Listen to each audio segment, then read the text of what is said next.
You're listening to Workforce Innovation News, powered by E30. Get ready to hear about all things workforce development and workforce innovation. And now, on to the episode. Hello, and welcome to WIN, Workforce Innovation News. I am Jamie Korda-Hijawi, the director for E30. Today, we are going to talk about aspirations in manufacturing with some of the coolest partners at Kaskaskia College. I have Joy Fitz, the Dean for Workforce Engagement and Industrial Careers, and Carly Sanders, the Manufacturing and Work-Based Learning Coordinator. So thank you guys for being here today. I appreciate it. Joy, we'll start with you. Can you give me a little bit of background about yourself?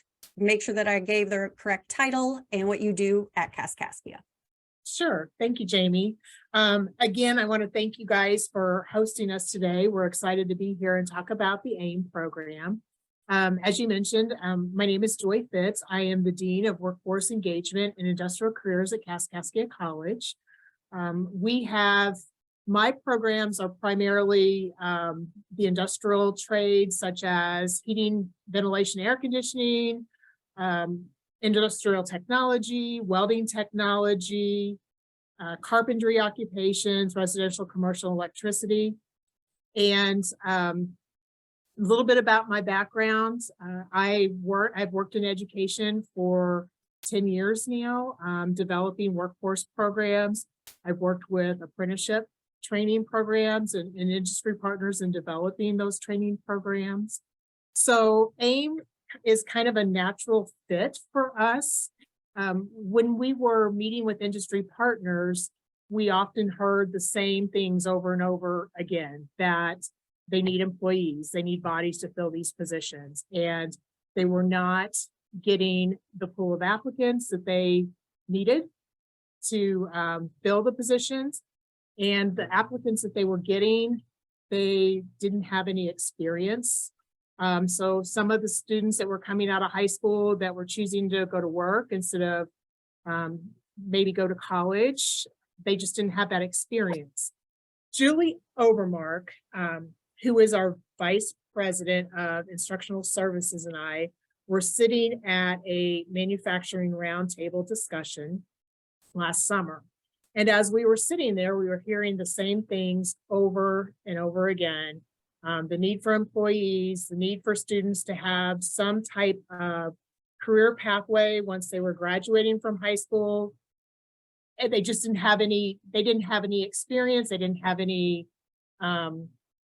knowledge about what they wanted to do. So while we were sitting there, we're like, what if we developed a program that was similar to the CEO program that high school students participate in for entrepreneurship? But what if that program was related to manufacturing careers? So that started our brainstorming session of how we could develop this program to get students interested in industrial careers, specifically manufacturing. And as you know, Jamie, in manufacturing, there are so many different career opportunities within that. You have welders, you have machinists, you have production technologists, and even in manufacturing, there's business, information technology. So there's such a wide array of opportunities for students. So Julie and I met with some industry partners from Kaskaskia College last summer, as well as some of our high school and junior high school administrators, and pitched the idea to the group. And everybody thought it was a great idea. They were willing to participate, wanted to participate. And that's how we started developing the Aspirations in Manufacturing program. Carly Sanders, as you mentioned, is our Manufacturing and Work-Based Learning Coordinator. She's been with us since March, and I will let her introduce her background, but she was specifically hired to help us develop this program and facilitate the AIM program, which we're getting ready to offer next fall. Awesome. Carly, you want to do an introduction? Sure. My name is Carly Sanders, as Joy stated. My title is manufacturing and work-based learning coordinator. My main responsibility right now, since I was hired in March, is to start developing, or I guess enhancing the relationship between ourselves and the industry partners, talking a little bit more about some specifics of the program, what needs to be very specifically in the curriculum, what type of employability skills that they would like to see from the students exiting the program. So I've started those conversations, as well as been working with some of the high schools to do some recruiting for some students. AIM fits very well into my pocket, if you will, too, because I have a long career in manufacturing. I think 28 years or 29, you kind of lose track after that many years, but I started out of high school. I went directly to North American Lighting, in Salem, as an operator in their molding department. That was my first job as a grown-up.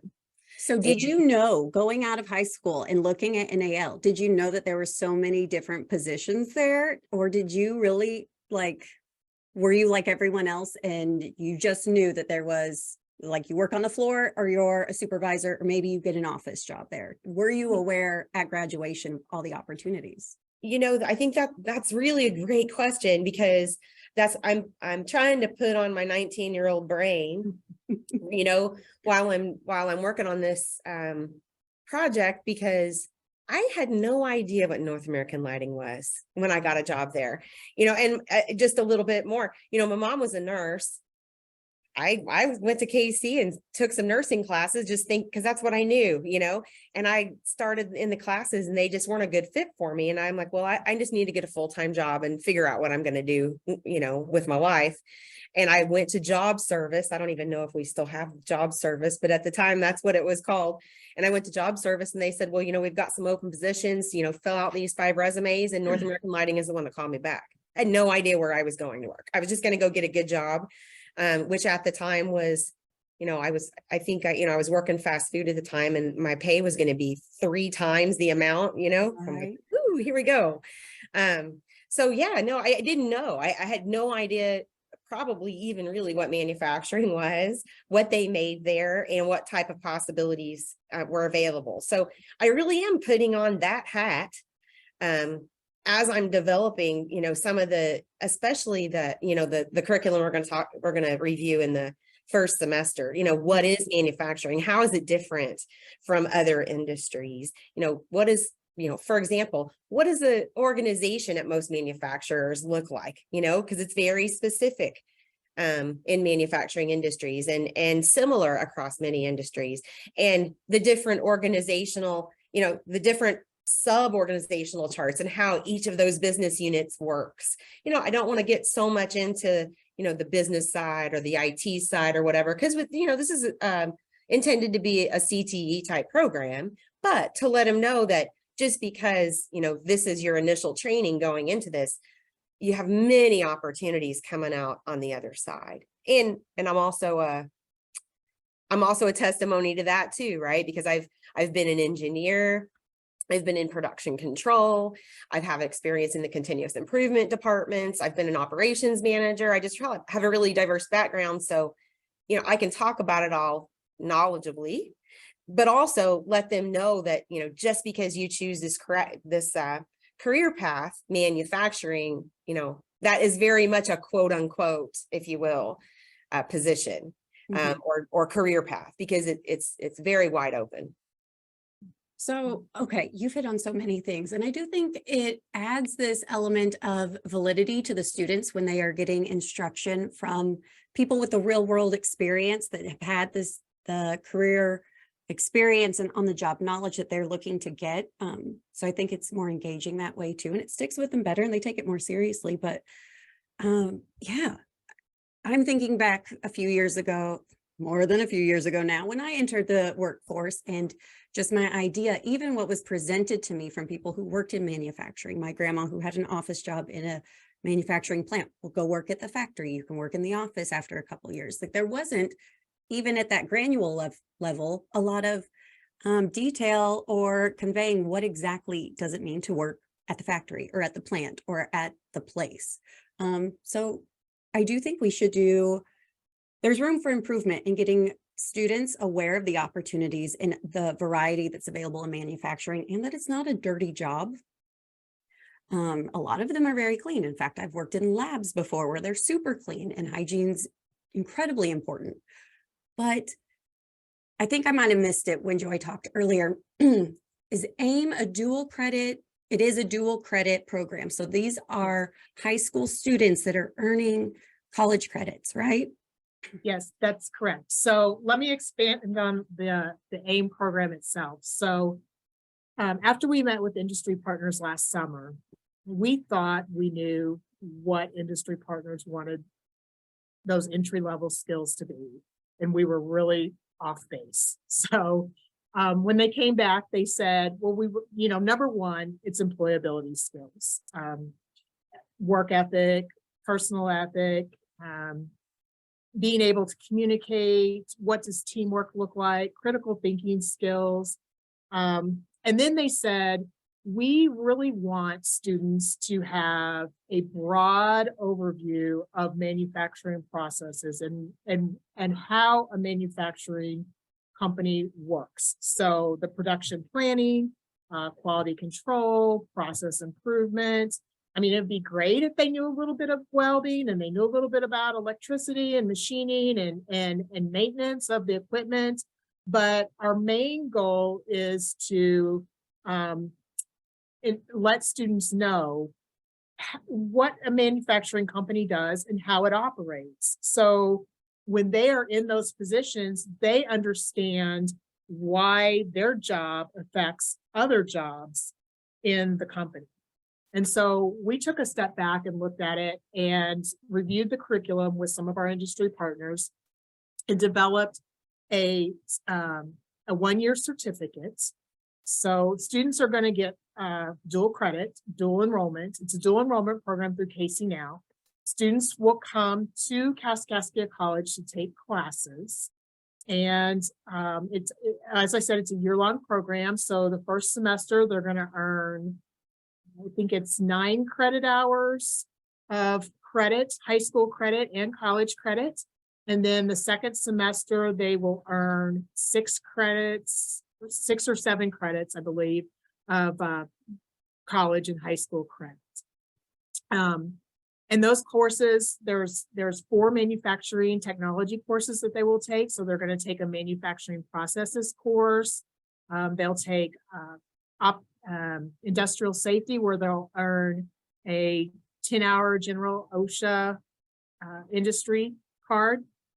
They are also going to take a quality continuous improvement and a maintenance awareness class in the manufacturing. And then in addition to that, they're going to take a technical mathematics class, which our tech math class is equations and mathematics that is geared towards industry needs and not your calculus and your higher level math. So it's specifically geared towards those industrial careers. So and in addition to all of the courses that they're going to earn, or the credits that they will earn, students are going to be working with our industry partners. So they're going to be mentoring them throughout the process. They're going to be working on a team project that they will complete at the end of the year, and we'll have a showcase that we will invite industry partners in to meet with the students that have participated in the program. We're going to invite our community members in, and also family and their peers to come and see the exciting things that they've been doing throughout the year. So all of the things that they've been learning is going to compile into this final project. Awesome. So you're building up their sense of accomplishment and pride as well throughout the process. Yes. Very cool. So with this being a dual credit program, I know some of the, you wouldn't call it stigma, but some of the stereotype of dual credit is that a lot of students who are involved in dual credit, it's because they have resources and support in place to get them additional opportunities. They're more motivated and they're capable of taking on those, well, capable, but they have access to those college level courses during high school with manufacturing, and you're establishing this really great foundation for anyone. It sounds like they could go into any area of manufacturing, but specifically those students who might not progress super far into an engineering degree or a highly technical skilled occupation. Are you doing anything to get maybe students who would normally miss out on dual credit opportunities, get them more access to be able to join in and get that foundational knowledge right there in high school?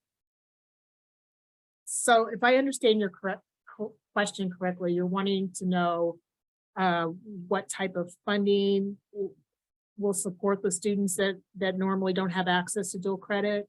Funding or wraparound supports or anything, or is there intentional outreach to students who might normally not take advantage of dual credit activities?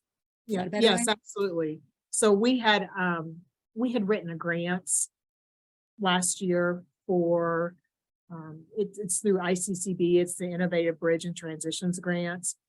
We also are working with IMAC, which is the Illinois Manufacturing Excellence Center, for some funding to help support this program.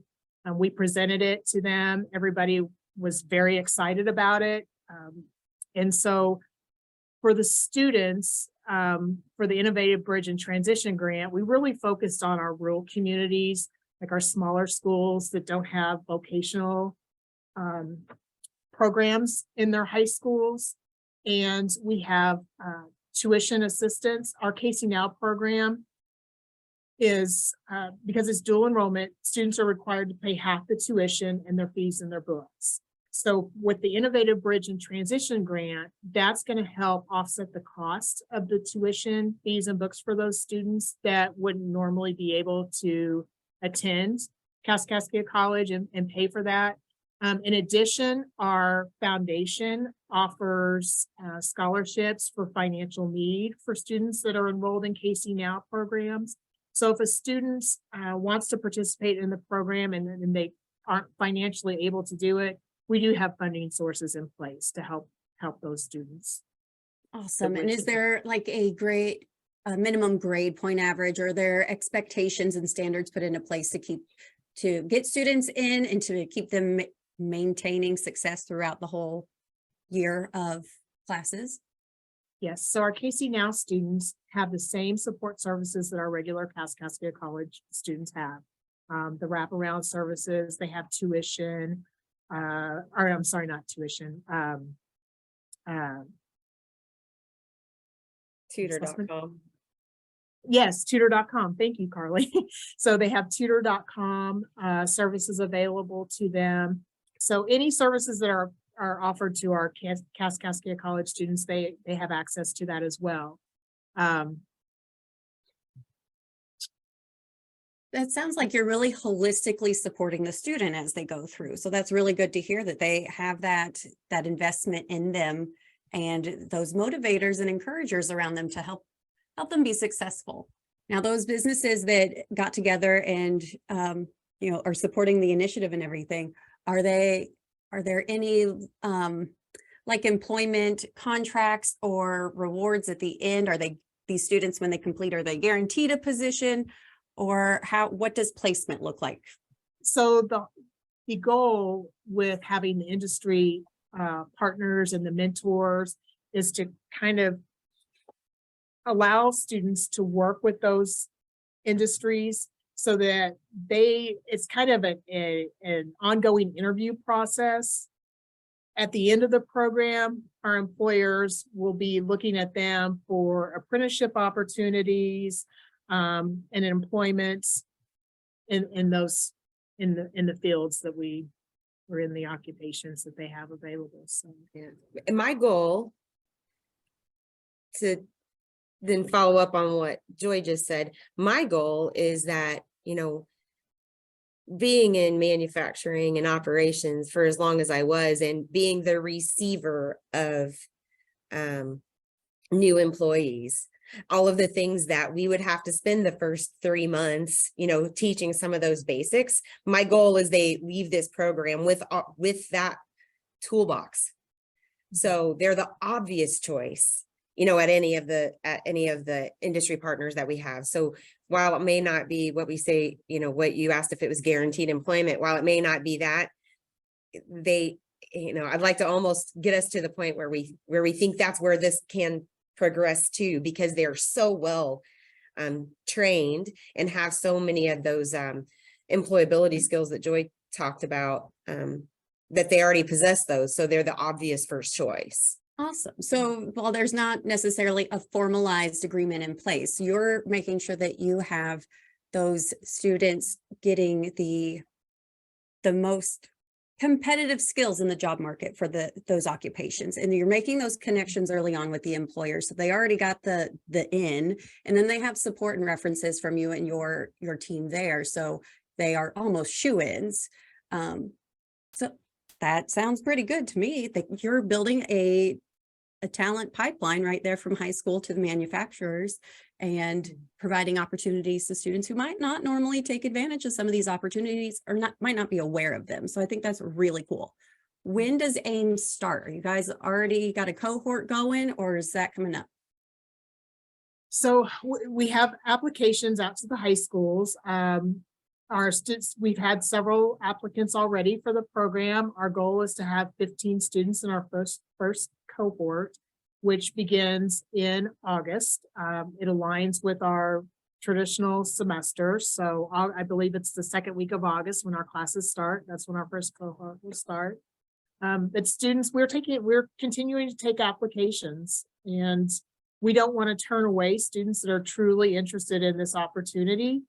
So if somebody comes to us in July or first part of August and says, I want to join the program, we're open to, to those accepting those applications. So.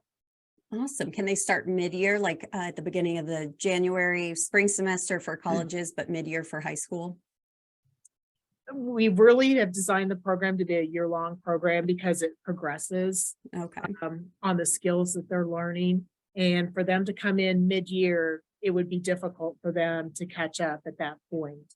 Now, that being said, it doesn't mean that in the future we couldn't look at something like that to maybe start cohorts, mid-year, so that students could join the program. So Casey now, there is a minimum GPA requirement of 2.5, and students have to be on track to complete their high school requirements to participate in the program. When we first designed the program, we were thinking this would be primarily for high school seniors. But as we started talking with our high schools in our district, which Casey has 17 high schools, many of our administrators and our counselors said, well, we really have some juniors that would be interested in doing the program. If we had juniors that wanted to participate, could it progress into something else the next year? So we started looking at that, and it could, because our manufacturing technology certificate is stackable. So within our industrial technology degrees, we have technical elective. So students could choose to go on and pursue industrial technology associate's degree, and the manufacturing technology certificate would fit right into that. So there is opportunities for students to progress after they complete that first year certificate. That's very cool. So you have the additional opportunities. You're open to growing or changing the program as it's needed by industry and students, it sounds like. So why did it take so long? Why are we just doing it now? Well, that's a good question. Now, I've been with Kaskaskia College for about a year. And as I said, when I first started, I worked with, I had experience in setting up apprenticeship programs with industry partners for community colleges in this area. And so when I started, the goal at KC, the goal was to bring apprenticeship programs to Kaskaskia College. And as I stated previously, in listening to the industry partners, they said, we just really, we need people. And how can we get students interested in it? And so that's when our minds started, turning, and we're like, okay, what could we do? And we thought about the CEO program. People, that's been very successful. It's through the Midland State Banks, and a lot of the high schools administer that program themselves. So they have their own CEO facilitator that comes in and works with the students. AIM, we decided Casey would start that program and facilitate it. And our goal is hopefully that it grows and expands, and that high schools want to take on that program themselves and start teaching the curriculum and developing it. We will always be here to support high schools that don't have the resources to have, a manufacturing program, but eventually we would like to see other schools take this on and for it to grow. So this is our first year, and we're hoping, we see a lot of success with it, and we hope more industry partners jump on board and see the value in the program that we're offering. I am certain you will see tons of interest from industry. I think the schools will be very interested. I think this is set up to succeed. So best case scenario, you have a wish list, the first program on your wish list that you could expand this to, because we got CEO for business and leadership, we got HealthOc for healthcare, and now we have AIM for manufacturing. What would be the next frontier for you? That is an excellent question. I would say any of our industrial trades programs, especially for our Southern Illinois region. I mean, we have a lot of employers that, regardless of what occupational field it's in, they need employees, whether it's construction, heating, ventilation, air conditioning, electricity.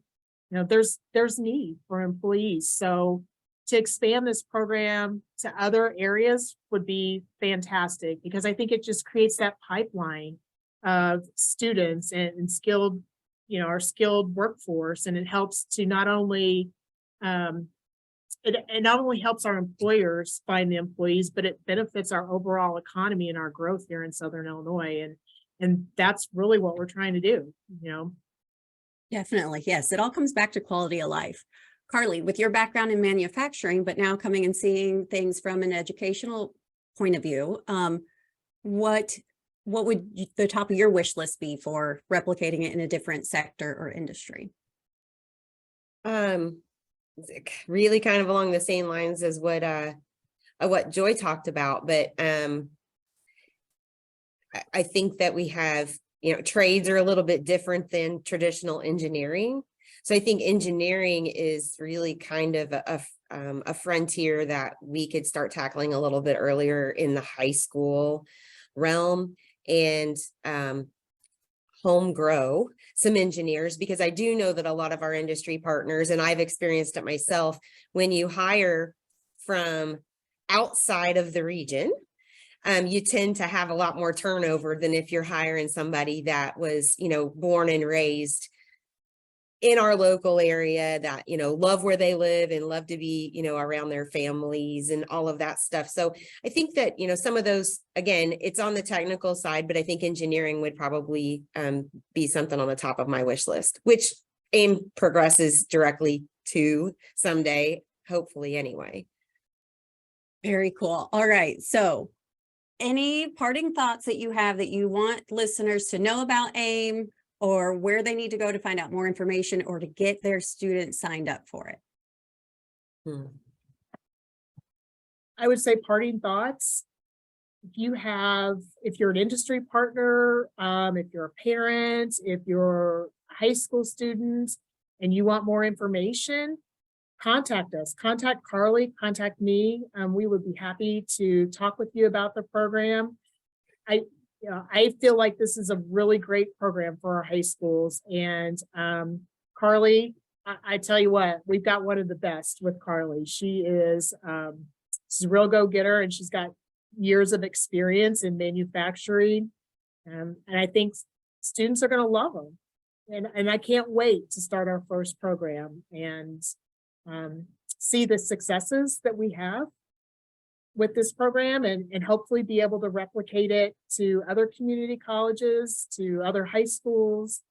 And I'm really excited about it. Me too. I'm thrilled. Carly, do you have any parting thoughts?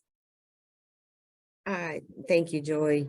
I guess my parting thought is kind of what for me, the overall target of the program to get students through the program is to help them succeed in life.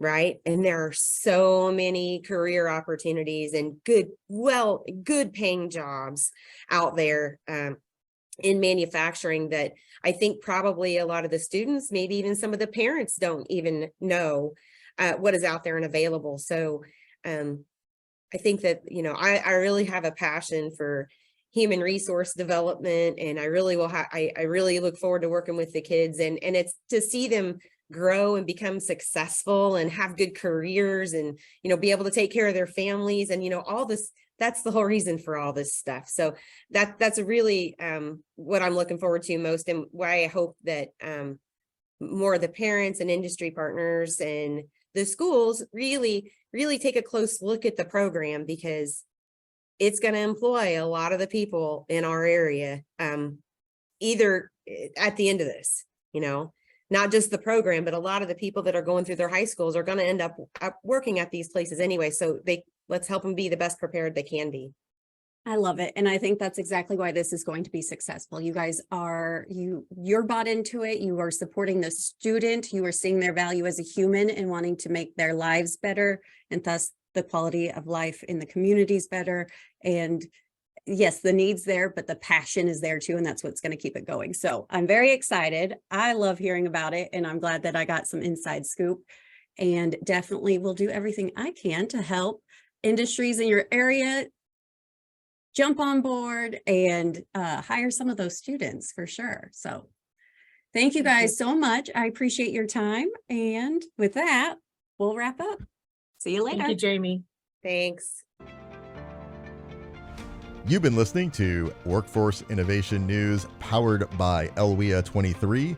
Don't forget to subscribe to the podcast on Apple Podcasts, Google Podcasts, or wherever you listen to podcasts. To learn more about LWIA 23, visit lwa23.net.